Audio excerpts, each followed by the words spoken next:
Bom, tivemos uma entrevista civilizada aí com o Ciro surpreendentemente calmo. Aí, deixa eu ver como é que eu tiro essa. O Ciro é uma pessoa, do ponto de vista de ideias e projetos, ele tem muita clareza, tem muitos pontos relevantes que ele coloca ali. O problema dele é o temperamento e o individualismo dele. Ou seja, um homem que se propõe a maneira de viabilizar as ideias dele seria o grande acordo nacional, ele é incapaz de conviver com partidos políticos, não conviveu com nenhum, passou por todos os partidos políticos. Deixa eu chamar a Eliara também aqui. Eliara. Ei, boa noite. Tudo bem, Meli? Boa noite. Deixa eu só pegar alguns pontos que eu anotei lá.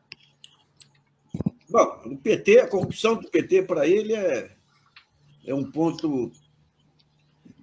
Eu estou pegando como ideias, porque os números têm que ser checados aí. Mas essa questão de separar o que é previdência social do que é política social, que é o BCP, aposentadoria rural, seguro-desemprego e tudo, é um modelo que teria que ser separado faz tempo. Porque uma das grandes sacanagens que você tem com a Previdência é que a Constituição criou um conjunto de políticas sociais relevantes, mas os sucessivos governos jogaram na conta da Previdência. O que é a Previdência? É aquele desconto em folha que financia a aposentadoria futura de quem está empregado. Então, jogavam tudo. Eu lembro, no tempo do Nelson Machado, ministro da Previdência, eu combinei com ele me passou os dados separados. E daí você viu uma Previdência Social superavitária e os benefícios sociais que são relevantes têm que ser garantidos através de orçamento. A maneira dele conseguir apoio no Congresso aí é plebiscito para tudo, né? O modelo europeu que gerou o Brexit lá, né?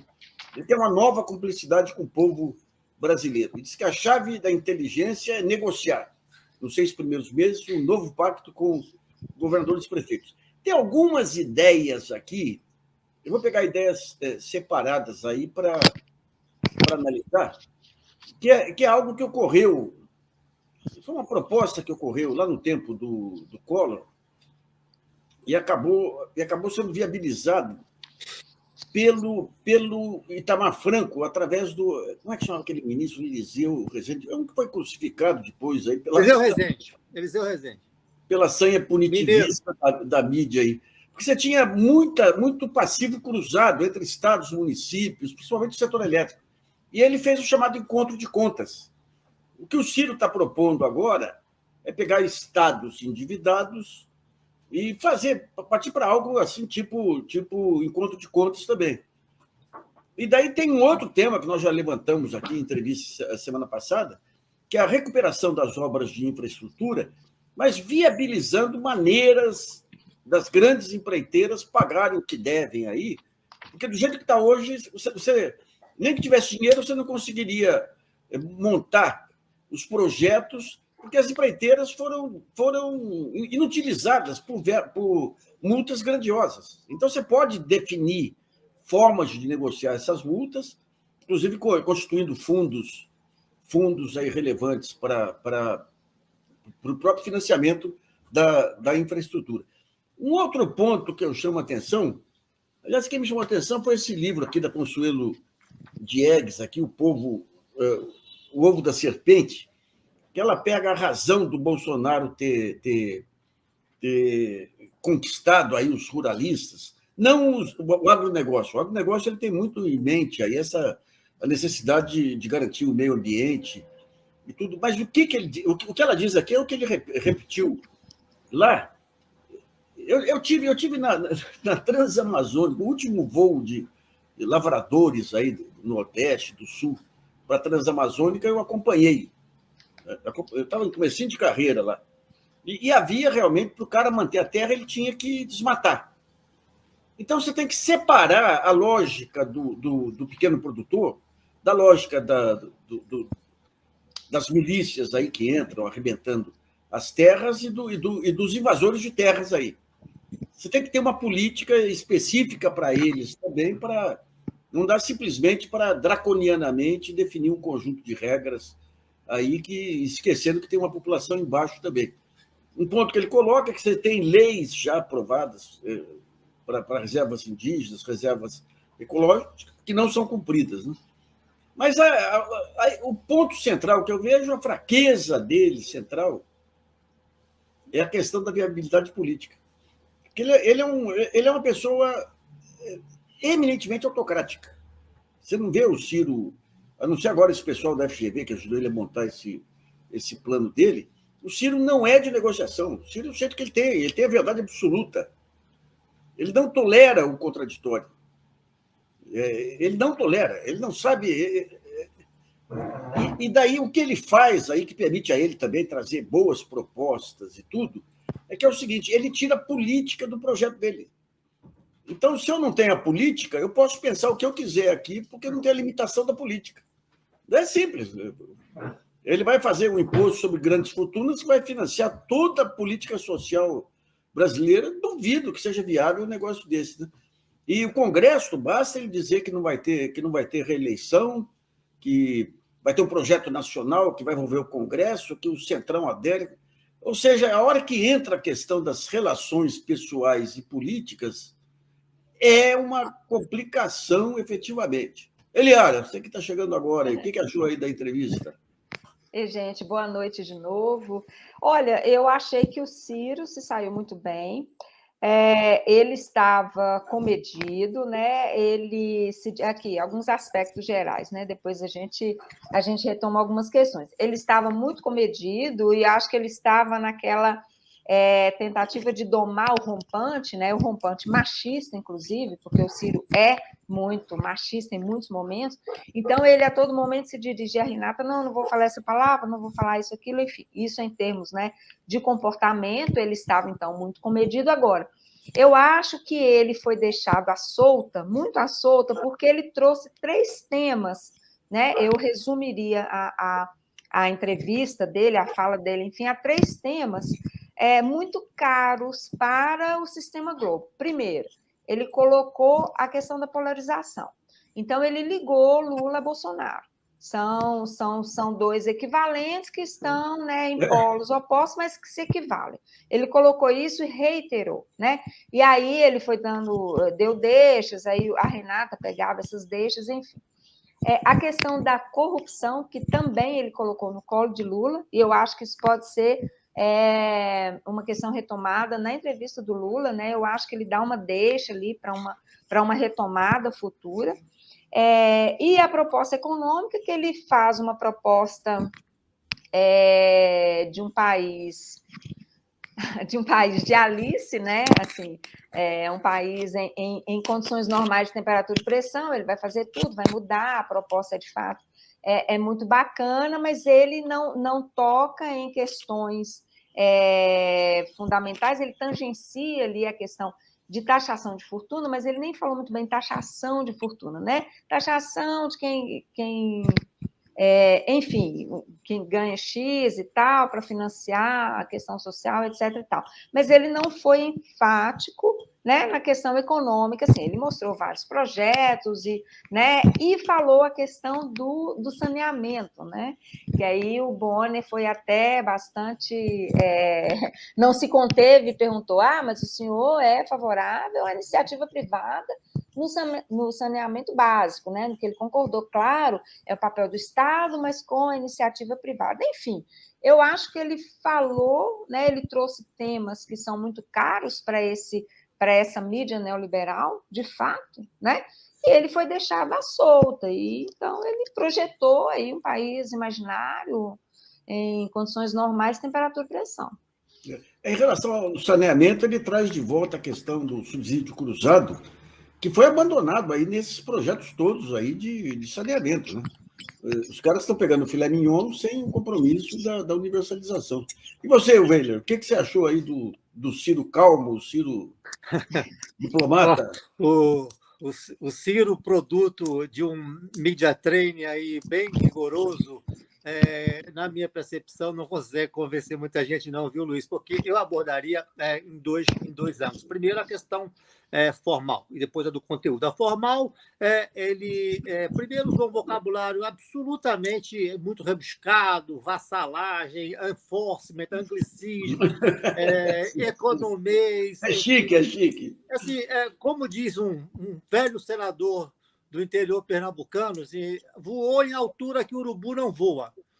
Então, todo esse esforço de demonstrar aí uma robustez intelectual, um preparo para o cargo, ele acaba sendo desperdiçado, porque você vai para um palco deste tamanho, que é uma televisão, e você desperdiça metade do tempo com palavras ininteligíveis para a grande maioria das pessoas que estavam acompanhando, e você associa isso, um vocabulário muito complexo, a uma espécie de anuário estatístico que as pessoas esquecem o primeiro número a partir do segundo.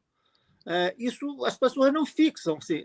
Da perspectiva do conteúdo, aí a gente volta nessa questão dessa marketagem que procura falsear as pessoas. Ele falou 5, 6 vezes que o sonho dele é reconciliar a nação.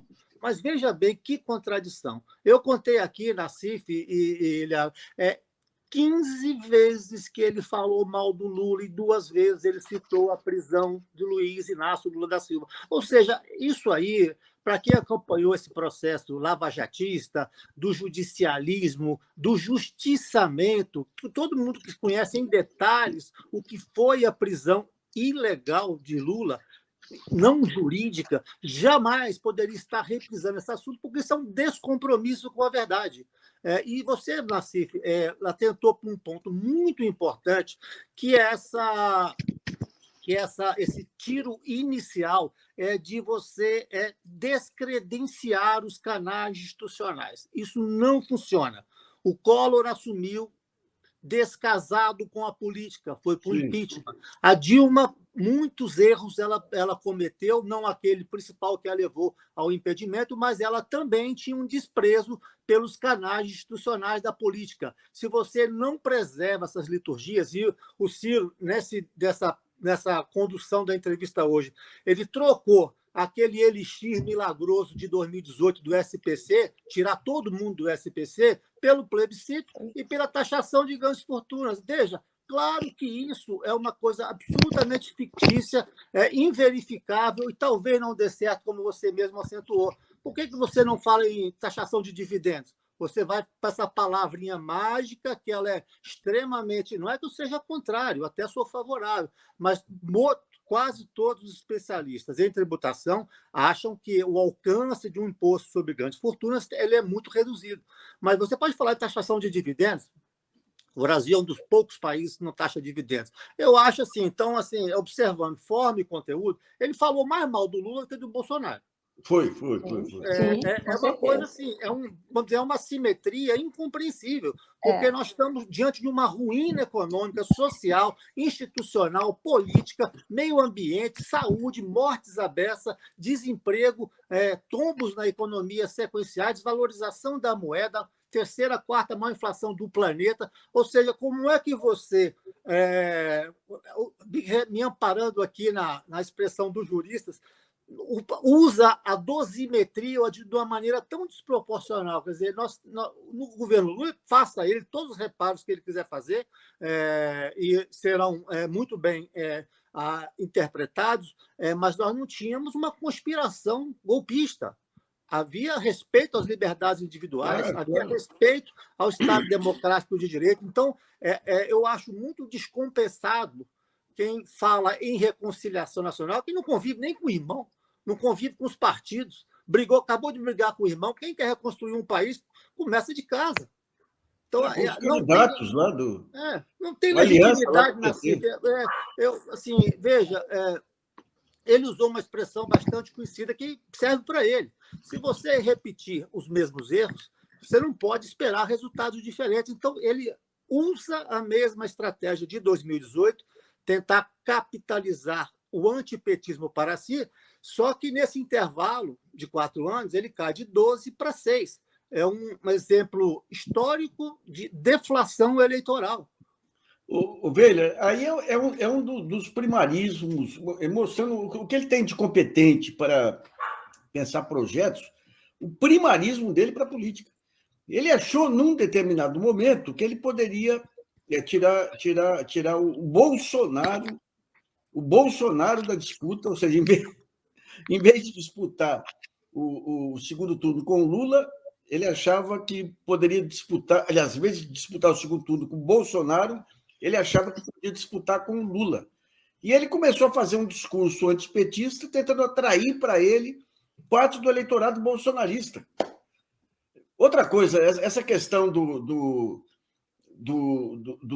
da Lava Jato, ele me deu uma entrevista. Eu tive muitos conflitos com o Ciro quando ele foi ministro da Fazenda, lá do Plano Real, porque ele adotou uma defesa da apreciação do câmbio lá maluca. Aquilo levou uma quebradeira generalizada, matou a chance que o país tinha de dar um salto ali com a estabilização, você teve uma montanha de gente que entrou no mercado de consumo, só pelo fim da inflação. Eu lembro, na época, que os 3 países do futuro eram vistos: China, Índia e Brasil, os países baleia. Eu mesmo aqui fui entrevistado por 2 ou 3 equipes aí da Europa querendo saber do país do futuro. O que eles fizeram? Uma apreciação do câmbio, inclusive com jogadas de mercado. Não digo o Ciro em particular. O Ciro era o bobão da turma lá, que o André e outros passavam para ele a teoria e ele ia da linha de frente brigar. E o negócio dele é o seguinte: quem falasse em acertar o câmbio era inimigo da pátria. Bom, tivemos brigas pesadas, 6 meses de brigas lá. Depois tivemos uma relação civilizada, eu levei ele em casa para a gravação de um programa. Estava indo muito bem, falando de Brasil e tudo. Daí entra a Lava Jato e ele diz o seguinte: se o Sérgio Moro mandasse invadir minha casa, eu ia receber a bala. No dia seguinte, todo mundo só falava nisso. Tudo que ele falou sobre outros temas aí foram para segundo plano. Então, digamos, esse temperamento dele, absolutamente individualista, não bate com a proposta política dele do grande pacto nacional. E o que ele quer, aliás, a moça, como é que chama lá, a apresentadora? Renata. A Renata, ela muito bem.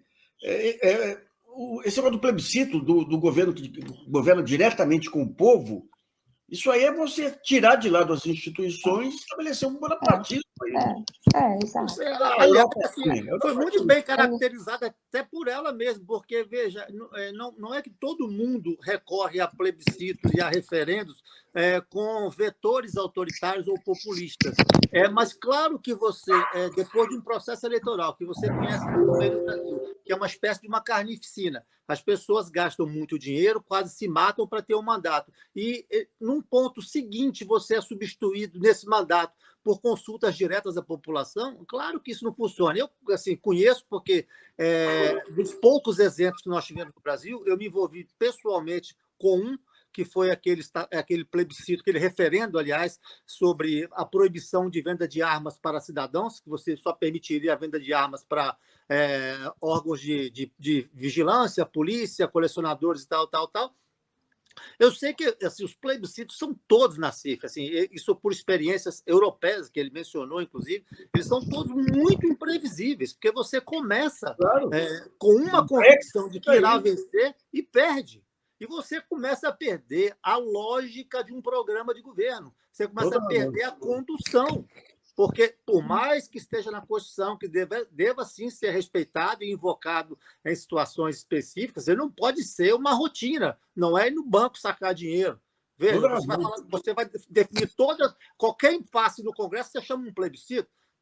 Tecnologicamente, você consegue fazer, porque você pode votar do seu computador, do caixa eletrônico, mas assim, é a condução de uma lógica de governo, seja em que tema for, econômico, sociocultural, meio ambiente, vai ser decidida por plebiscitos, sem esclarecimentos, sem campanhas, enfim. É muito complicado esse plebiscismo, se é que eu posso dizer assim, como ferramenta de governo, porque você secundariza os poderes e você passa a reinar absolutamente sozinho, sem lógica, sem condução, sem nenhuma coerência.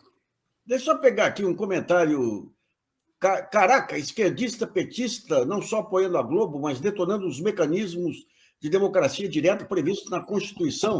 Ô, Salvador, reduz os seus pontos de interrogação aí, seja mais educado. Os mecanismos existentes na Constituição, as conferências nacionais e nacionais, que são fundamentais, os conselhos de participação, que são fundamentais, não definem políticas públicas. Eles ajudam, dão um conjunto de subsídios para políticas públicas. Quando você fala em plebiscito, você vai falar o quê? Vamos fazer um plebiscito agora para ver se tem imposto sobre grandes fortunas. Exato. Ou vamos pegar um caso aqui, o orçamento... Em 4 anos, porque ele não tem a reeleição, em 4 anos. E plebiscito, Nassif, é uma questão muito assim, é sim ou não? Sim. E coisas muito sofisticadas, como é que você responde? Claro. Não, e quando você pega mesmo o orçamento participativo, que é relevante, você não pode pegar o orçamento e definir com a população. Você tem que estabelecer um plano racional, e daí as obras lá, a decisão sobre as obras para a região X e tudo, a população pode ir, senão você desarticula tudo. Olha, o planejamento para mim sempre foi, desde que eu comecei na economia, a coisa que mais me encantava. E aqui em São Paulo, nós tivemos um plano muito bem sucedido do Cavalho Pinto, mas que constituía nisso. Ele pegava um conjunto de técnicos, analisava as obras que eram relevantes aí para o Estado. Tinha o Sebastião de Víncula, depois foi trabalhar com o Dilson Funaro, depois pegava o Plínio de Arruda Sampaio, que ia negociar com a bancada. Daí chegava para o deputado de uma determinada região, falava, olha, nós temos aqui tais obras para a sua região, você quer ser padrinho de qual? Mas, digamos, a lógica do orçamento, a lógica do plano de governo, você não pode abrir mão, senão acaba com a eleição. Vira tudo um grande... E é uma delegação que você recebe do eleitor. Veja que essa fórmula aí, por mais que ela possa ser simpática, obviamente que ninguém está falando mal dos mecanismos de democracia direta, a gente tem que, sim, utilizá-los cada vez de uma maneira mais frequente, mas, veja, você não tem como você terceirizar essa administração. Sim. Porque os temas são muito complexos. Você acabou de citar um orçamento, que você consegue evoluções via orçamento participativo, reunião de conselhos, e você consegue ir filtrando algumas prioridades sociais e atendê-las. Agora, isso não se define no plebiscito, é muito difícil. Quantas perguntas teria que ter um plebiscito? Quantas respostas em relação à distribuição orçamentária no Estado de São Paulo? Claro. Por isso é muito mais razoável, digamos, os conselhos em todo, conselho de governadores, conselhos de secretário da Fazenda, que já tem no CONFAS, conselhos de secretário de políticas sociais, o próprio conselhão que tá vindo de volta aí, você vai discutir a agricultura familiar, trazer o MST, trazer um pequeno agricultor que não é do MST, você cria os fóruns e vai criando pontos de consenso. Uma coisa que me impressionou muito no Conselho de Educação, você tinha duas linhas de educação aí. Você tinha aquela linha das ONGs empresariais, querendo economia e eficiência, indicadores. Indicadores são importantes também. Eu não sei se é esse tipo de indicador. E você tinha os professores, sindicatos e tudo, querendo condições de trabalho e salário. Daí você tem uma discussão, qual a conclusão que se tira dali? Os professores precisam ser bem remunerados, terem boas condições de trabalho. A partir daí, tem que ter indicadores de desempenho. Ou seja, quando você coloca todas as pontas, a de ciência e tecnologia, colocaram desde as grandes empresas inovadoras aí, IPT, Instituto de Pesquisa, Sindicato de Servidores. Então, você vai formando os consensos. Aliás, a primeira grande experiência, cá para nós, foi do Collor com a Câmara Setorial da Indústria Automobilística da Dorothea Werneck, que foi um avanço, né? Fala, Eliara. Eu estou rindo ali, porque tem uns comentários ali, eu achei divertido. Mas eu acho, assim, retomando essa questão aí do plebiscito, né? A gente pensando aí nesse formato dos 40 minutos da entrevista. Eu acho que o Ciro usou, nessa modelagem dele, umas fórmulas bem interessantes. Primeiro, ele trouxe à baila a questão da polarização, ponto. Isso ele vai cair no gosto aí da imprensa, já está pulando aqui na minha tela toda hora. Ciro fala em polarização no JN. né? Já está aqui rolando. Outra coisa, ele fala essa questão do plebiscito, dos conselhos, a maioria não entende o funcionamento. Então, quando ele fala, quando ele traz algo assim, soa como algo, digamos, democrático, né? Para as pessoas que estão assistindo, vão pensar aí no telespectador, né? A pessoa comum, enfim, não entende esses meandros. Então, eu acho que ele fala de uma forma que pode dar um clique. Opa, mas olha, que interessante, tá? E, por fim, quem traz, assim, uma ou outra palavra difícil tem a pecha de ser preparado, né? Porque, venhamos e convenhamos, no Brasil é preparado quem fala difícil. Então, não interessa. Aí eu acho que tanto Lula quanto Bolsonaro quebram isso, né? Então, quebram bastante, enfim. E eu acho que o Ciro tentou se colocar como, tentou se apresentar para o Jornal Nacional, e aí, entendendo o Jornal Nacional como instituição, de fato, né, midiática e política, como talvez essa terceira via. Olha só, última chance, vejam como eu estou aqui preparado, como eu falo de todos os pontos, ele é muito bom nisso, né? Ele tem um traquejo no discurso que ele vai pontuando, de fato, a fala dele. Vejam como eu estou preparado, né?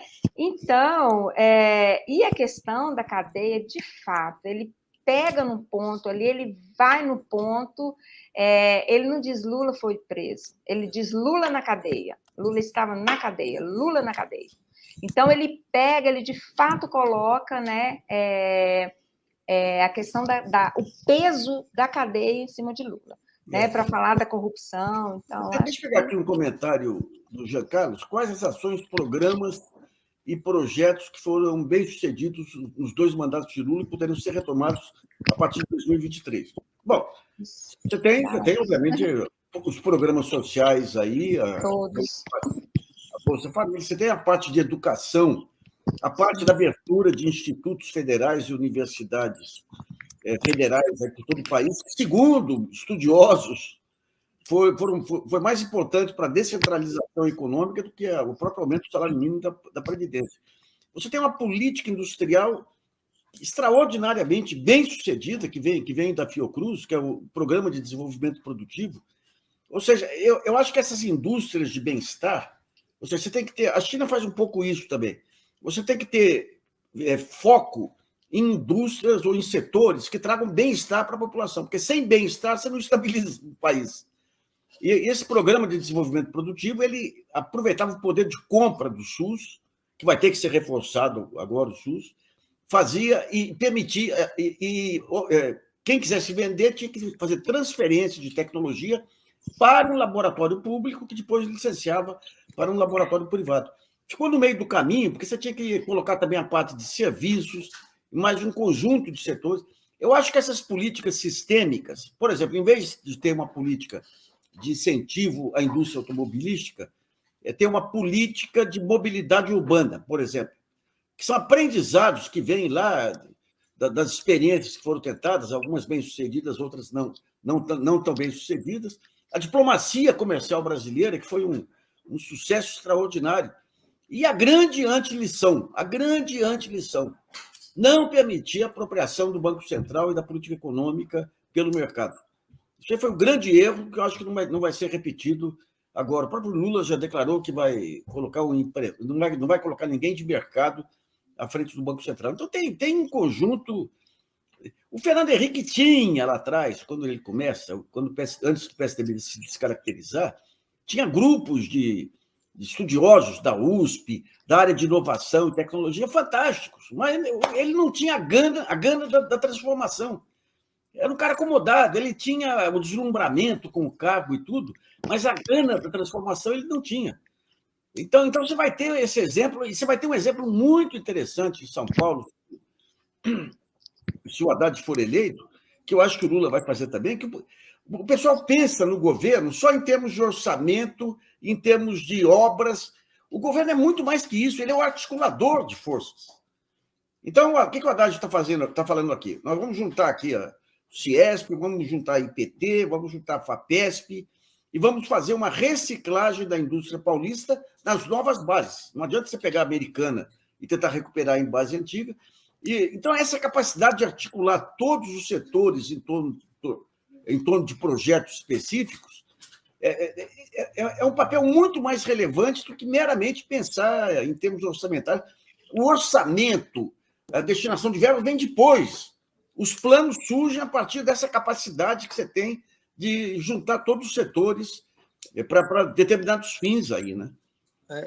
Assim, só para agregar a sua memória em relação a esse programa sistêmico, eu queria relembrar só dois que acho que impactam e tracionam muito a economia, que é a política salarial do mínimo, que todo mundo despreza, que era inflação mais PIB. Tem um impacto muito forte e relevantíssimo para a economia. E a questão do fome zero, que é uma questão social. E não pode deixar, não pode ser lateralizada, não pode ser esquecida, como foi esquecida agora. Quando você fingiu que esse problema não aconteceu, está na tua porta. 33 milhões de pessoas passando fome. Ou seja, isso é fundamental. Em relação ao que está se falando antes sobre ele tentar, mais uma vez, o próprio candidato Ciro Gomes, se colocar como uma alternativa viável dessa dita terceira via, vamos relembrar aqui estatisticamente, já que ele gosta também tanto de número assim, desde o ano passado, né, Nassif, na média numérica de todas as 150 sondagens, a chamada terceira via, somada, todos os seus candidatos, nunca ultrapassou o segundo colocado. Infelizmente, essa eleição está polarizada, eu acho que inapelavelmente polarizada. Não é a retórica do Ciro Gomes que irá alterar isso. Nós temos 77% dos votos definidos, cristalizados. Isso nunca aconteceu na história. Não será um discurso de bom moço, eu quero reconciliar, eu gosto da união. Não será essa retórica marqueteira e vazia que irá desfazer isso. Eu tenho a impressão que... Você vê uma coisa interessante quando o Ciro fala em aprofundamento da democracia, e o nosso espectador acusou aqui, todos nós sermos petistas contra... o máximo que ele tem do aprofundamento da democracia é o plebiscito que permite sim e não. Ou seja, a Constituição previu formas muito mais amplas, muito mais complexas, muito mais aprofundadas de aprofundamento da democracia. As conferências nacionais, os conselhos... O Nassif, uma lembrança rotineira, você pegar um projeto até se transformar em lei, toda a trajetória dele, ele é muito árduo, é muito extenso, é muito difícil, é muito debatido, é muito discutido. Ele nasce de uma iniciativa individual, passa por 5, 6 comissões temáticas em uma das duas casas, vai para uma comissão de Constituição e Justiça, onde se examina a juridicidade e legalidade desse projeto, ele vai a um plenário, dependendo da hierarquia legal dele, se é emenda, se é projeto de lei, se é complementar, ele passa por 2 votações, ele vai para uma sanção, ele vai para uma análise de veto. Veja como é complexo e difícil a tramitação de um projeto até ele transformar em lei. Não é fácil, é muito difícil, não dá para a gente ir nesse simplismo, embora não se esteja aqui descartando mecanismos da democracia direta, mas eles são muito pontuais, eles não são rotina. Vamos pegar aqui um outro ponto aqui que... O Rodrigo, Ciro é o homem que pode devolver a paz ao país. Uma vitória do lulismo não desarma o bolsonarismo. Você imagina uma vitória do cirismo, que enfrentou um motim da polícia militar lá com tratores. Foi um gesto admirável, mas não é um gesto de paz. Bem, estamos chegando ao final aqui. Queria agradecer mais uma vez a Eliara. E só alertar o seguinte, a gente ia começar agora, sexta-feira, a parceria nossa com o Observatório das Eleições, mas em função aí dos debates aí do Jornal Nacional, a gente deixou para semana que vem, sexta que vem. Então, Eliara, muito obrigado. Prazer. Muito obrigado, os nossos espectadores também aí, muito obrigado aí. E voltamos amanhã. Abração, gente. Boa noite. Um abraço. Um abraço, gente. Boa noite.